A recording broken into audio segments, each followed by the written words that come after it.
CM Revanth Reddy మాట్లాడుతున్నారు. Live లో చూద్దాం. 3 दिन से जो हो रहा है लोकसभा में, इस देश का राजनीति में, ये हार केंद्र सरकार के हार के साथ साथ भारतीय जनता पार्टी राजनीति के हार नहीं है, भारतीय जनता पार्टी नीयत की हार है। इन लोगों का नीयत साफ नहीं था।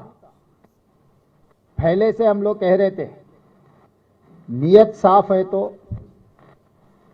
सब कुछ पास होने के लिए समय है, मगर जो कानून लागू किए सभा में, वुमेन रिजर्वेशन, डिलिमिटेशन, सीट बढ़ाने का, ये दिखने के लिए 3 अलग अलग बिल जैसा दिख रहा है, मगर सीट बढ़ाने के लिए एक मुखौटा बनाया महिला आरक्षण। महिला आरक्षण अगर लागू करना है तो इतने सारे काम का कोई जरूरत नहीं था। जब 23 में बिल पास हुआ है, उसमें अब कुछ अमेंड करना है तो छोटे अमेंडमेंट से महिला आरक्षण लागू करने का कानून में है, मगर थोड़ा पीछे हम लोग गया। भारतीय जनता पार्टी मोदी जी का जो नियत 2024 लोकसभा चुनाव में हम लोग देखे थे, उनका नारा भी हम लोग सुने, अब की बार 400 पार। किस लिए नारा दिया हुआ है मोदी जी ने? कि संविधान बदलने के लिए इस देश में जो कांग्रेस दिया हुआ डॉक्टर बाबा साहेब अंबेडकर जी ने दलित, आदिवासी, पिछड़े लोगों को जो आरक्षण दिया हुआ है, आरक्षण हटाने का साजिश चल रहे थे। इसीलिए बदलने के लिए इस देश में जो कांग्रेस दिया हुआ डॉक्टर बाबा साहेब अंबेडकर जी ने दलित, आदिवासी, पिछड़े लोगों को जो आरक्षण दिया हुआ है, आरक्षण हटाने का साजिश चल रहे थे। इसीलिए चुनाव में जीतने के लिए, सरकार बनाने के लिए 400 का कोई जरूरत नहीं था, मगर उनका नियत है संविधान बदलने का, आरक्षण हटाने का। इसीलिए 400 सीट जीतने के लिए जो कोशिश किए, देश का जनता जागृत होकर, विपक्ष के दल इकट्ठा होकर उस दिन मोदी जी को 400 नहीं दिए, 240 दिए, तो एनडीए पक्ष को साथ लेकर सरकार बनाया। उनको ये पता हो गया कि इस देश के जनता जागृत हो गए, आगे कभी भी 2/3 मेजॉरिटी भारतीय जनता पार्टी को मिलना मुश्किल हो गए। इसीलिए वो संविधान हटाने के लिए, संविधान बदलने के लिए, आरक्षण हटाना है तो 2/3 मेजॉरिटी का जरूरत थे उनको, आज भी जरूरत है। इसीलिए सीट बढ़ाने का बहाना लेकर 850 तक सीट बढ़ाए तो बड़े राज्यों में जहां जहां पर भारतीय जनता पार्टी का पकड़ है, जहां पर भारतीय जनता पार्टी का सरकार राज्यों में है, उसी राज्यों में, बड़ा राज्यों में उनको जितने सीटों का जरूरत है वो सीट पूरा वहीं पर मिल जाएंगे।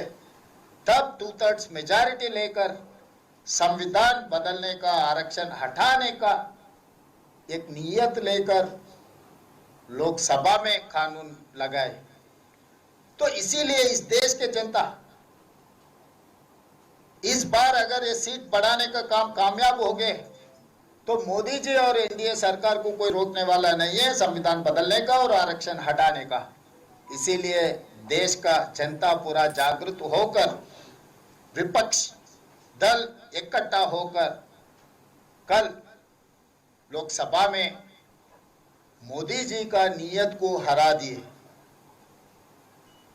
अब बदनाम का काम शुरू कर दिए मोदी जी के सरकार ने कि कांग्रेस पार्टी महिला आरक्षण के खिलाफ है, महिला आरक्षण लागू करने के लिए हम लोग कोशिश किए, महिला आरक्षण बढ़ाने के लिए हम लोग कोशिश किए। इसीलिए जानबूझकर महिला आरक्षण नहीं देने के इरादे से कांग्रेस पार्टी इस बिल को हरा दिए, ऐसा गांव-गांव में, गली-गली में शोर मचाने के लिए जो कोशिश कर रहा है। तो मैं ये आश्वासन दिलाना चाहता हूं मोदी जी को, मोदी जी आपका नीयत साफ रखो, कानून सही तरीका से बनाओ। महिला आरक्षण के बारे में हमारा नीयत को शक मत करो।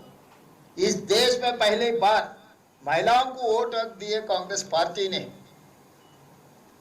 यूनाइटेड स्टेट्स ऑफ अमेरिका में महिलाओं को आरक्षण वोट हक मिलने के लिए 150 साल लड़ना पड़ा, मगर इस देश में जैसा ही आजाद मिलते ही पुरुष के साथ साथ महिलाओं को वोट हक दिया हुआ है कांग्रेस पार्टी ने। इस देश का राष्ट्रपति, इस देश के प्रधानमंत्री, इस देश के लोकसभा स्पीकर, इस देश में गवर्नर, मुख्यमंत्री, हर कुर्सी में महिलाओं को बिठाए। खासकर हमारा पार्टी अध्यक्ष इंदिरा जी से लेकर सोनिया गांधी जी तक पार्टी के अध्यक्ष, उन्हीं महिलाओं के नेतृत्व में कांग्रेस पार्टी बहुत कुछ की है इस देश में। तो हमारा नियत को शक करने का कोई जरूरत नहीं है। लोकल बॉडीज में महिला आरक्षण लागू किए राजीव गांधी ने। आज 50% जो urban local bodies, rural local bodies में जो महिलाओं को 50% आरक्षण मिल रहा है, वो कांग्रेस के वजह से, ये भारतीय जनता पार्टी के वजह से नहीं मिला है। एक उदाहरण मैं देना चाहता हूं। अप्रैल 6, 1980 भारतीय जनता पार्टी शुरुआत हुई। आज तक कुछ कम 50 साल होने वाले हैं।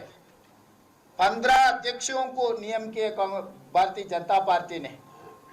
एल.के. आडवाणी जी जैसे वरिष्ठ नेता 2 बार 3 बार बन चुका है, बाकी के नेता भी 2 बार बन चुके हैं। मुरली मनोहर जोशी जी 15 बार भारतीय जनता पार्टी के अध्यक्ष बनाए। 15 में एक महिला भी भारतीय जनता पार्टी अध्यक्ष ने नहीं बनाया। दूसरी बात रहा जनरल सेक्रेटरी ऑर्गेनाइजेशन। इतने सालों में एक महिला भी जनरल सेक्रेटरी ऑर्गेनाइजेशन नहीं बनी भारतीय जनता पार्टी का। आपका नियत ही महिलाओं के खिलाफ है।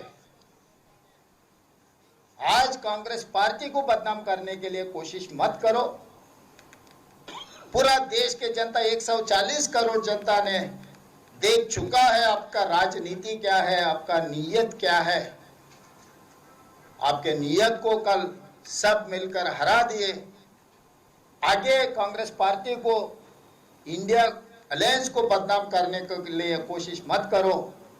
आज शनिवार है, कल रविवार, सोमवार के दिन नया कानून बनाओ महिला आरक्षण के लिए। पूरा इंडिया अलायंस को साथ में लेकर आके हम लोग मदद देंगे। जो 23 में हम लोग मदद किए, कुल के हम मदद देंगे। बाकी विपक्ष दलों को हम इकट्ठा कर देंगे। जो 543 लोकसभा सीटों में 1/3 181 महिला आरक्षण लागू कर दो। विभिन्न राज्यों में विधानसभा में भी 1/3 महिला आरक्षण लागू करने के लिए अब कानून बनाओ। सोमवार के दिन हम पास कर देंगे। सोमवार के बाद मंगलवार से हम इसका इम्प्लीमेंट करने के लिए जो तरीका बनाना है। 2027 उत्तर प्रदेश, जहां से प्रधानमंत्री नेतृत्व कर रहा है, पहला उत्तर प्रदेश में महिला आरक्षण लागू कर देंगे। आपका नियत क्या है, कांग्रेस पार्टी का नियत क्या है, यहीं पर मैदान में देख लेंगे। 26 के बाद 27 उत्तर प्रदेश के विधानसभा चुनाव है। 1/3 रिजर्वेशन के साथ साथ उत्तर प्रदेश के साथ साथ जो भी राज्यों में चुनाव होने वाले अगले साल महिला आरक्षण लागू कर देंगे। आने वाले 2029 लोकसभा तक रोकने का कोई जरूरत नहीं है। सोमवार के दिन कानून पास कर लो, मंगलवार के दिन से ये पूरा इम्प्लीमेंटेशन करने का आजकल डेटा रेडीली अवेलेबल है। वोटिंग डेटा भी रेडीली अवेलेबल है इलेक्शन कमीशन ऑफ इंडिया के साथ। पॉपुलेशन का भी रेडी है। जैसा 543 है जैसा बाउंड्री से डिलिमिटेशन का भी कोई जरूरत नहीं है। 2011 का पॉपुलेशन पूरा तैयार है। 2009 में जो डिलिमिटेशन हुआ है उसी तरीका से 181 1/3 ऑफ दी लोकसभा सीट्स और हर राज्य में जो विधानसभा के सीट है 1/3 2011 पॉपुलेशन लेके पूरा महिला रिजर्वेशन लागू किए तो 6 महीने में पूरा कार्रवाई खत्म हो जाएंगे। तो 15 अगस्त के अंदर ही ये पूरा मामला कार्रवाई पूरा हम कर सकते हैं, क्योंकि आज के तारीख में डेटा तैयार है, मैनुअल कुछ करने का कोई ज़रूरत नहीं है। 6 महीने के अंदर सब कुछ साफ साफ हो जाएंगे। इसीलिए कांग्रेस पार्टी और तेलंगाना मुख्यमंत्री के नाते साधारण राज्यों को मैं साथ में लेकर स्टालिन को, पिनरई विजयन जी को, सिद्धरामैया जी को, चंद्रबाबू नायडू जी को, वैसे ही पुदुचेरी मुख्यमंत्री से, सबसे साधारण मुख्यमंत्रियों से मैं चर्चा करूंगा। आपके मदद जमा करने के लिए हम लोग दिल खोल के काम कर देंगे। इंडिया अलायंस में जितने भी साथी लोग हैं सबका मदद हम लोग जमा कर देंगे। सोमवार के दिन महिला आरक्षण को पास कर देंगे। यहाँ पर किसका नीति, किसका राजनीति क्या है, जनता के सामने खुल के लोकसभा में चर्चा करेंगे। ये कानून पास करने के लिए हम तैयार है। ये महिला आरक्षण के मुखौटा बना के आप जो संविधान को बदलने का, आरक्षण हटाने का जो साजिश चल रहा है, इस देश के जनता खामोश नहीं बैठने वाला है। और दक्षिण भारत उत्तर भारत के बीच में अंतर खड़ा करने के लिए, दीवार बनाने के लिए कोशिश मत करो। हम लोग इस देश में हिस्सेदार है, हम लोग इस देश का भागीदार है, हम लोग इस देश में रहने वाला है। इस देश तरक्की करने के लिए हम आपसे कोई कम नहीं है। राजनीति में पॉलिटिकल पावर आप होगा, मगर फाइनेंशियल पावर हमारे से मिल रहा है आपको। हम कोई कम नहीं है देशभक्ति में, कोई भी हमारे से ज्यादा भी नहीं है देशभक्ति में। हमारा मदद है, देश को बचाने का हमारी जिम्मेदारी है। आप ऐसा नहीं कर सकते। उत्तर दक्षिण भारत का जो अंतर फैला के, उत्तर दक्षिण भारत के बीच में दीवार खड़ा करा के आपके दल को जिताने के लिए कोशिश मत करो। कांग्रेस पार्टी के लिए, खासकर हमारे लिए, पहला देश, दूसरा जनता, तीसरा दल।